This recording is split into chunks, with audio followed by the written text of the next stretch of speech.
Welcome to the success education hub. The success education hub में आपका स्वागत है। आज हम लोग प्रकाश का प्रावर्तन, इनकी प्रकाश के प्रावर्तन से संबंधित आज हम अगले कक्षा में चल रहे हैं। प्रकाश का प्रावर्तन होता क्या है उसके बारे में हम लोग आज डिटेल से पढ़ेंगे।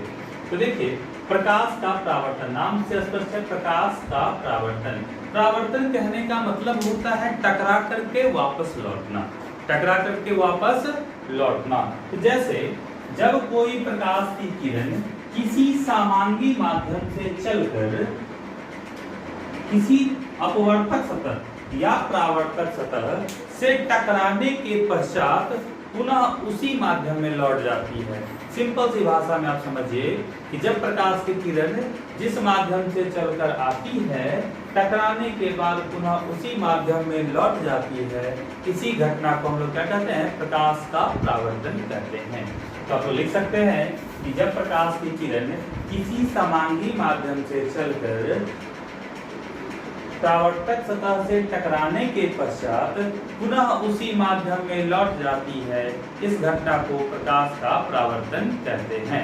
चलिए, तो हम देखते हैं प्रकाश का प्रावर्तन जो है दो प्रकार के होते हैं, नियमित प्रावर्तन और अनियमित प्रावर्तन। नियमित प्रावर्तन क्या होता है, अनियमित प्रावर्तन क्या होता है? नियमित प्रावर्तन कहने का मतलब कि जब कोई समतल दर्पण से परावर्तित हो, यानी कि जितना दूरी से यह आपतित किरण, अगर इसके बीच का डिस्टेंस यदि हम x माने दो आपतित किरणों के बीच, मान लीजिए कि ये हमने एक टॉर्च जलाया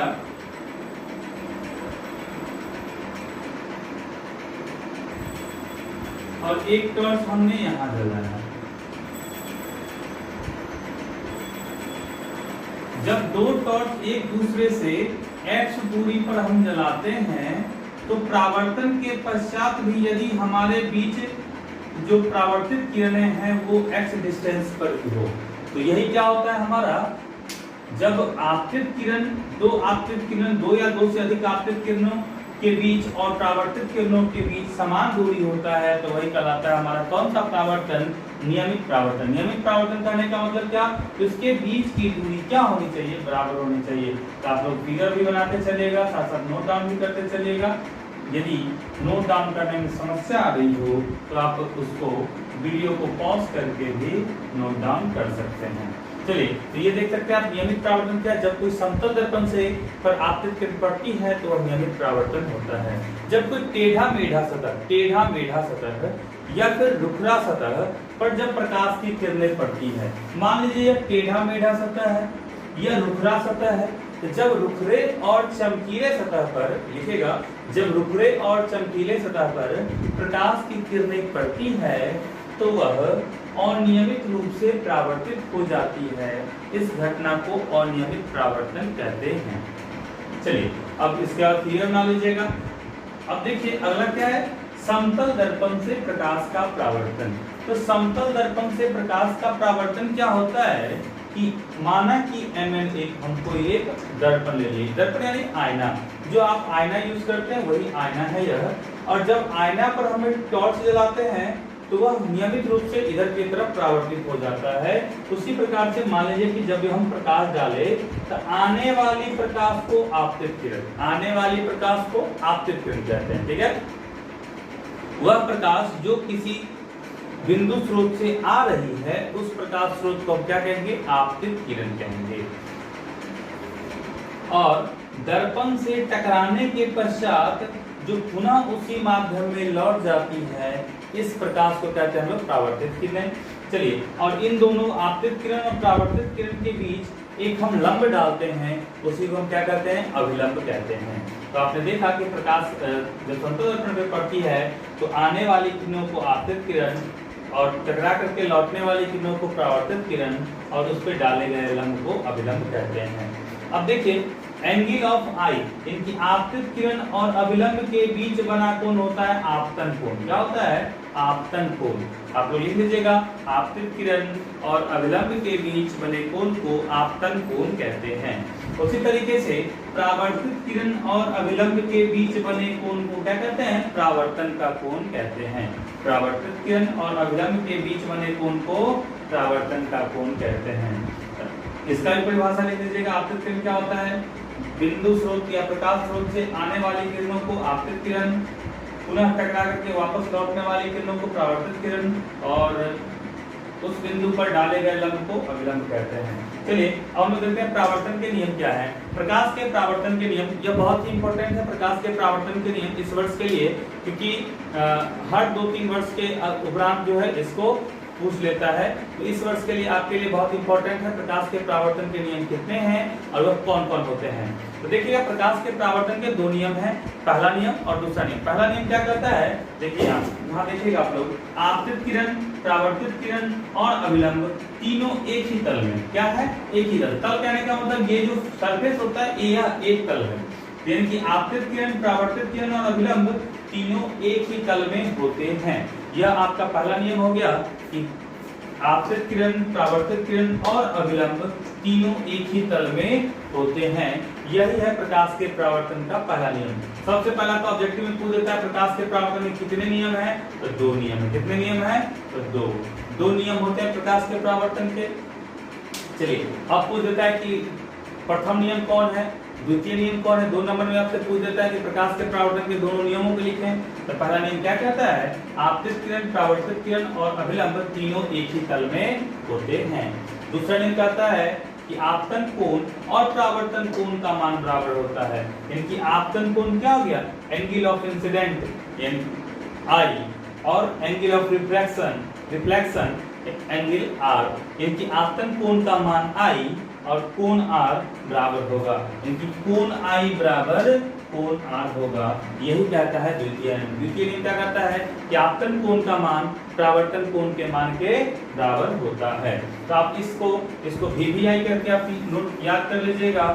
VVI है यह इस वर्ष के लिए, इसको याद रखेंगे। प्रकाश के परावर्तन के 2 नियम होते हैं। पहला नियम क्या होता है? आपतित किरण, परावर्तित किरण और अभिलंब तीनों एक ही तल में होते हैं। दूसरा नियम क्या कहता है? आपतन कोण का मान परावर्तन कोण के मान के बराबर होते हैं, एंगल आई बराबर एंगल आर। चलिए अब हम लोग चलते हैं आगे, इससे आगे बढ़ते हैं। अब तो हमने परावर्तन देख लिया, अब हम देखते हैं प्रतिबिंब बनता कैसे है।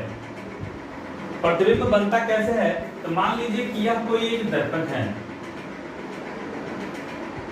सपोज अभी हम लोग दर्पण आगे नहीं पढ़े हैं, लेकिन फिर भी हम दर्पण की कुछ चीजों की चर्चा आपके सामने कर रहे हैं। माना कि ये एक अवतल दर्पण है। कौन सा दर्पण है? अवतल दर्पण है।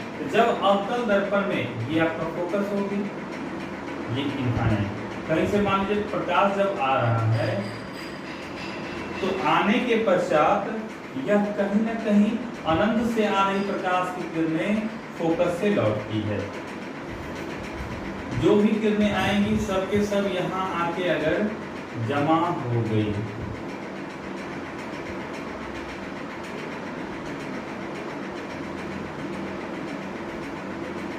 तो इस तरीके से हमने क्या देखा कि यहाँ पर आकर के सारी किरणें इकट्ठा हो रही है। सारी किरणें क्या हो रही है? इकट्ठा। यानी कि हम कह सकते हैं कि सारी आपतित किरणें परावर्तन के पश्चात यदि एक बिंदु पर संतृप्त होती है, यानी कि जमा होती है। जब परावर्तन के पश्चात सारी किरणें एक जगह पर जहां वो क्रॉस करेगा, जमा होगा, इकट्ठा होगा, उसी बिंदु पर वह प्रतिबिंब का निर्माण करता है। तो यानी कि प्रतिबिंब क्या होता है? जब किसी बिंदु या वस्तु से आ रही प्रकाश की किरणें परावर्तन या अपवर्तन के पश्चात एक बिंदु पर जमा होती है या जमा होती हुई प्रतीत होती है। जैसे हम समतल दर्पण में देखते हैं तो हम आईना के पीछे देखते हैं कि हमारा फेस आईना के पीछे बन रहा है, लेकिन जब हम आईना के इधर देखते हैं तो फोटो नहीं दिखता है। आखिर इसका मतलब क्या है कि वह आईना में काल्पनिक रूप से कहीं ना कहीं जाकर के वो सारी किरणें क्या हो रही है? जमा हो रही है। इसका जिक्र जब हम समतल दर्पण, अवतल दर्पण और उत्तल दर्पण पढ़ेंगे इसमें डिटेल से करेंगे कि कौन सा किरणें कैसे होती है, उसके बारे में कि कौन किस प्रकार की किरणें होती है, काल्पनिक कौन है और वास्तविक कौन सा इमेज बनता है। तो चलिए अभी फिलहाल देखते हैं कि जब किसी बिंदु वस्तु से आ रही प्रकाश की किरणें परावर्तन या अपवर्तन के पश्चात किसी एक बिंदु पर जमा होती है या जमा होती हुई प्रतीत होती है, ऐसी तो क्या कहते हैं? वस्तु का प्रतिबिंब कहते हैं। उसी बिंदु पर क्या होता है? उस वस्तु का प्रतिबिंब बनता है। चलिए उसके बाद हम देखते हैं प्रतिबिंब 2 प्रकार के होते हैं, वास्तविक प्रतिबिंब और काल्पनिक प्रतिबिंब। आप कहीं कहीं यह भी पढ़िएगा कि काल्पनिक प्रतिबिंब प्रकाश के काल्पनिक कटान से बनते हैं, जबकि वास्तविक प्रतिबिंब प्रकाश के वास्तविक कटान से बनते हैं। एक सिंपल परिभाषा आप ये भी याद रखिएगा।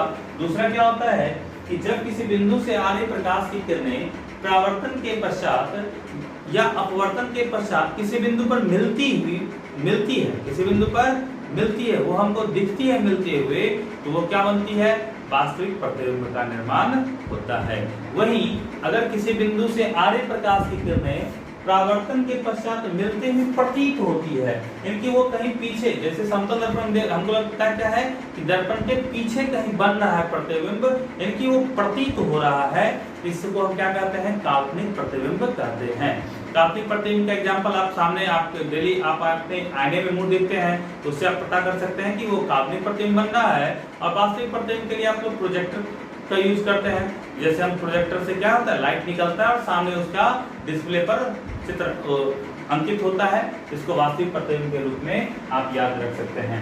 तो देखिए, आपसे इस बात के लिए एक और चीज हम बता दें कि हो सकता है कि आपसे पूछ लेगा वास्तविक प्रतिबिंब और काल्पनिक प्रतिबिंब में अंतर क्या है। वास्तविक प्रतिबिंब और काल्पनिक प्रतिबिंब में अंतर क्या है, इसको आप लोग इस तरीके से कर सकते हैं। पहला क्या होगा, वास्तविक प्रतिबिंब काल्पनिक प्रतिबिंब में अंतर, इसको मिटाते हैं।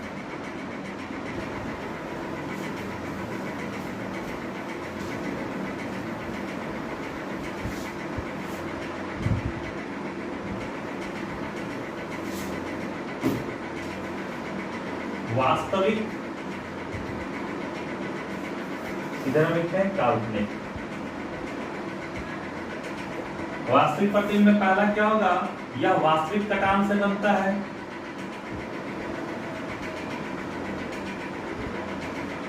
लगा लीजिएगा प्रतिबिंब।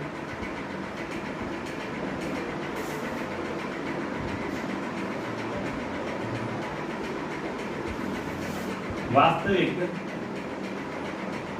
कटान से बनता है, यही क्या हो जाएगा, काल्पनिक कटान से बनता है।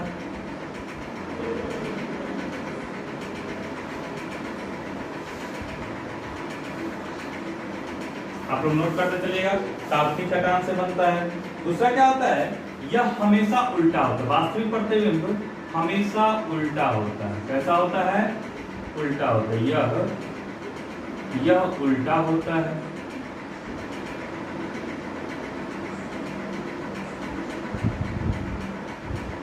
यह उल्टा होता है, यह सीधा होता है।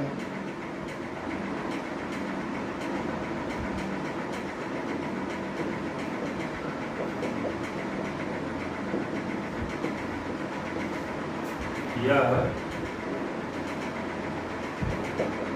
सीधा होगा।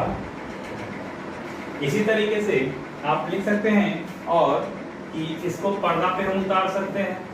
क्यों? क्योंकि यह वास्तविक प्रतिबिंब है, इसलिए वास्तविक प्रतिबिंब को कहां उतार सकते हैं? पर्दा पर उतारा जा सकता है। इसका क्या हो जाएगा, इसे पर्दा पर नहीं उतार सकते।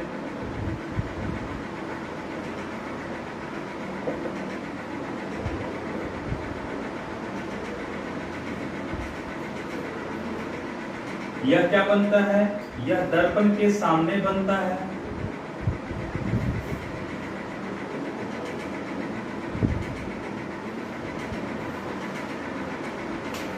यह कहां बनता है? चौथा है यह दर्पण के पीछे बनता है। इस तरीके से आपने देखा कि वास्तविक प्रतिबिंब और काल्पनिक प्रतिबिंब में अंतर क्या है। इसको हम एक बार और फिर से क्लेरिफाई कर रहे हैं।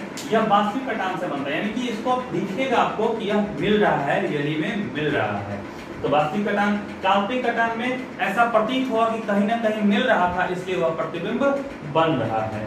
उसके बाद देखिएगा यह उल्टा बनता है। वास्तविक प्रतिबिंब हमेशा ही उल्टा बनेगा। हमेशा क्या बनेगा?